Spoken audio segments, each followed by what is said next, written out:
Tipping. It's become a key part of China's digital economy.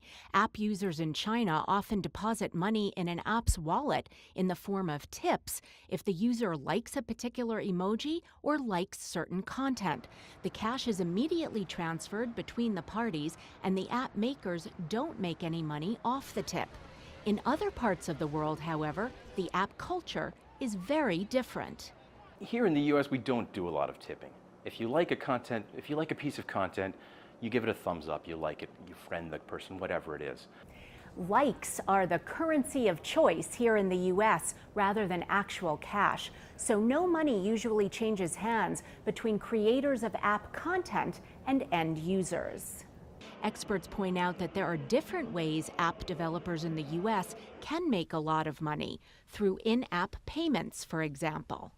So small micropayments to upgrade your armor if you're in a fantasy game, or to buy a certain something or other to enhance the game experience, those can add up, and they add up dramatically. And in the US, that's been the main vehicle for app developers to make money, and Apple has been collecting, again, 30% of everything that happens there. But Apple wants to collect more in the potentially lucrative Chinese digital economy, where everyone from authors to musicians to comedians can collect tips. Apple recently decided it wants to take 30% of those tips. For creators of content on WeChat, China's most popular social media service with nearly 1 billion users, that money can add up. One developer said they were making about $150 a day, which is no small change. There are hundreds of millions, as many as 1 billion users on individual apps like WeChat, for example. So we're talking about tens of millions of dollars that are trading hands going directly to the content creator.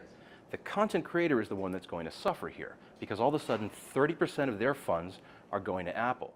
In order to comply with Apple's policies, WeChat's owner, Tencent, shut down the popular feature that lets iPhone users tip emoji and content creators directly. But at the same time, Tencent offered another suggestion for users to use QR codes to receive payments instead, a practice that doesn't comply with Apple's policies. Meanwhile, online anger toward Apple has been growing in recent weeks, with both Chinese and social media calling out the company for taking money out of the pockets of hard-working content creators.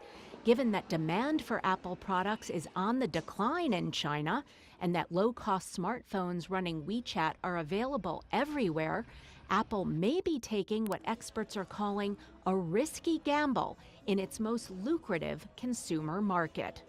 For CCTV, I'm Reuters reporter Sasha Salama in New York.